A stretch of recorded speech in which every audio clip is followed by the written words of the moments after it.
কারো কারো জীবন বিরক্তিকর হয়ে যায়, তখন সেই বিরক্তিকর জীবনে রং ফিরে আনতে ঘুরতে যেতে হয়। কিন্তু ঘুরতে যাওয়ার আগে সম্মুখীন হতে হয় নানা রকম প্রশ্নের। কিভাবে যেতে হয়, কোথায় খাওয়া যায়, কিংবা কত টাকাই বা লাগবে। প্রশ্নগুলো সাধারণ, কিন্তু তথ্যগুলো পাওয়া অনেক কঠিন। এইসব প্রশ্নের উত্তর সহ আজ এক্সপ্লো বাংলাদেশ টিম চলে এসেছে টাঙ্গাইলে অবস্থিত মহেরা জমিদার বাড়িতে। চলুন দেখে আসি কিভাবে এখানে আসতে হয়। কোথাও যাবেন না, ফিরছি 40 সেকেন্ড পরে। মহেরা জমিদার বাড়িতে যাবার জন্য প্রথমেই আপনাকে চলে আসতে হবে মহাখালী বাস টার্মিনালে। নন এসি বাসগুলোর মধ্যে নিরালা সুপার বাসটি ভালো। এর টিকিটের দাম 160 টাকা। বাস থেকে নেমে যান দুবাইলের ঠিক আগের রাস্তায়। সেখানে পুলিশ ট্রেনিং সেন্টারে একটি সাইনবোর্ড দেখতে পাবেন। রাস্তার উল্টা পাশে সিএনজি পেয়ে যাবেন, ভাড়া 75 টাকা।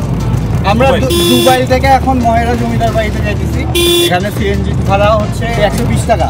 কিন্তু আপনি যদি মোহাম্মদ বিজানুর রহমান ভাইকে একটু হাসাইতে পারেন, উনি 30 টাকা ডিসকাউন্ট দিবে। এখন আরেকবার হাসি দিচ্ছে, এটার জন্য 40 টাকা।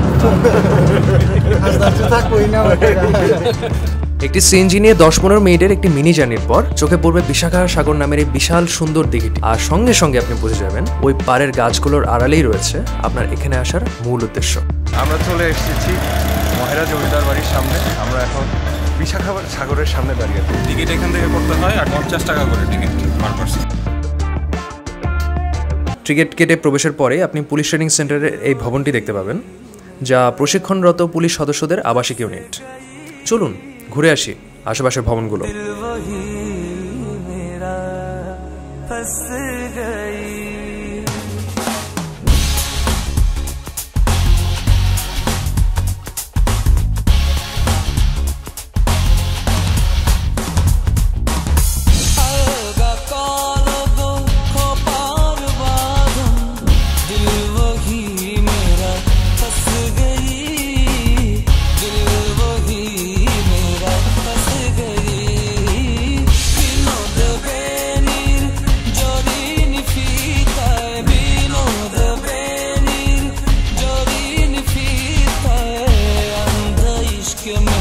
প্রধানত আনন্দ লজ নামের এই ভবনটি জমিদার বাড়ির মূল আকর্ষণ। এই ভবনের স্থাপত্যের অনন্য বিষয়টি হচ্ছে এর কারুকার্যে একই সাথে প্রাচ্য ও পশ্চিমের স্থাপত্য শৈলীর কম্বিনেশন পাওয়া যায়। বর্তমানে এটি পুলিশের প্রশাসনিক ভবন হিসেবে ব্যবহৃত হচ্ছে।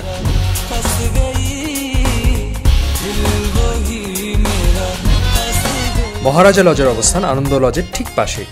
স্থাপত্যশৈলীতে এটিও পিছিয়ে নেই। কারুকার্যে অনন্য এই মহারাজা লজে 5000 টাকা দিয়ে এক রাত থাকার ব্যবস্থা রয়েছে।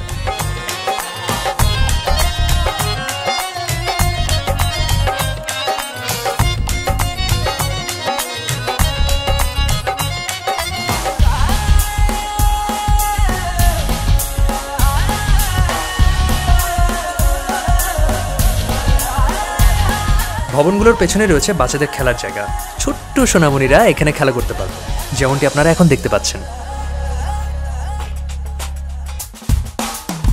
আর একটু এগুলো দেখতে পাবেন একটি পুকুর, যা পাঁচরা পুকুর নামে পরিচিত। 20 টাকার বিনিময়ে এখানে প্রবেশ করতে পারবেন। পুকুর পাড় ধরে হেঁটে গেলে পিছনে দেখতে পাবেন পিকনিক স্পট, হালকা নাস্তা ও বিশ্রামের মনোরম ব্যবস্থা। হালকা নাস্তা নিয়ে বসে পড়ুন আর উপভোগ করুন এই ম্যাজেস্টিক জমিদার বাড়িটি। এই প্রাচীন জমিদার বাড়িটি আসলে এর ইতিহাসটা শুরু হয়েছিল 1890 সাল থেকে, এবং কালীচরণ সাহা এবং আনন্দ সাহা নামে দুই ভাই কলকাতায় লবণ এবং ডালের ব্যবসা করে অনেক টাকা রোজগার করে এবং এখানে চলে আসে এবং বিশাল একটা জায়গার উপর এই জমিদার বাড়িটি স্থাপন করে। এখানে যে জমিদার বাড়িগুলো রয়েছে আসলে সেটা সেই সময়ের নিদর্শন, এবং দেখা গেছে যে যখন তারা এখানে জমিদার বাড়ি নির্মাণ করে এবং এরপরে তারা এলাকাবাসীর সাথে বিভিন্নভাবে দাদন নামে একটা প্রথা আছে, এটা খাটানোর চেষ্টা করে এবং প্রভূতোন্নতি সাধন করে। অর্থাৎ তারা জমিদার হিসেবে বেশ জনকল্যাণমূলক কাজ আসলে করেছেন। আর কিন্তু আসলে এত সুন্দর জমিদার বাড়িটি যে আমরা দেখতে পাচ্ছি, এর পেছনে আসলে একটা কলঙ্কিত ইতিহাস রয়েছে। 1971 সালের মে মাসে পাকিস্তানি হানাদার বাহিনীরা এখানে এসে কুলবধূ যোগমায়া রায় নামে একজন ছিলেন, তাকে সহ এখানে 5 জন গ্রামবাসীকে চৌধুরী লজের পেছনে নিয়ে গুলি করে হত্যা করে। এবং তারপরে এখানে যে জমিদাররা ছিলেন তারা রাগে এবং সত্যিকার অর্থে যেটা অনেক কষ্টে তারা এদেশ ছেড়ে চলে যায়। আসলে যে কোনো ভালো জিনিস বা যে কোনো সুন্দর জিনিস যখন আমরা দেখি তখন সেটার আমরা প্রশংসা করি যে এত সুন্দর ডিজাইন বা এত সুন্দর নকশা কীভাবে হয়েছে, কিন্তু দেখা গেছে যে মানে এটার পেছনে হয়তো বা অনেক কলঙ্কিত কোনো একটা বা কষ্টের একটা ইতিহাস আছে। তাই আসলে এই ইতিহাসগুলো আমাদের পর্যালোচনা করা উচিত। কেমন লাগছে এখানে এসে? অনেক ভালো লাগছে। আমি ব্যক্তিগতভাবে একজন ফটোগ্রাফার এবং এত সুন্দর একটা পরিবেশ এসে দেখে ভালো লাগছে এবং অনেক আগের পুরাকীর্তি বা দালানগুলা জমিদারি এইগুলো আসলে সংরক্ষণ করা হচ্ছে। ইন টোটাল অনেক ভালো লাগছে জায়গাটাকে। কেমন লাগছে আপনার? খুবই ভালো লাগছে। আমি প্রথমবারের মতো আমার ভিজিট করার এটা অনেকদিন ধরে প্ল্যান ছিল যে মহিলা রাজবাড়িতে আমি আসবো, তো অনেকদিন ধরে প্ল্যান, আজকে সাকসেসফুল।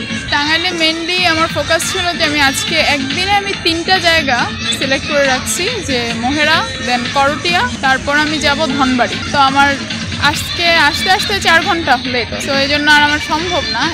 একদিনে একটা জায়গায় আমি আজকে চুজ করেছি যে এটাই সিলেক্ট করে। থ্যাংক ইউ আপু। Thank you so much. তো আমরা পুলিশ একাডেমিতে আমাদের লাঞ্চ সেরে নিলাম। পুলিশ একাডেমিতে লাঞ্চের অপশন হচ্ছে গিয়ে ভাত, ডাল আর মুরগি। সবচেয়ে মজার জিনিস হচ্ছে ভাত হচ্ছে এখানে পুরোপুরি আনলিমিটেড।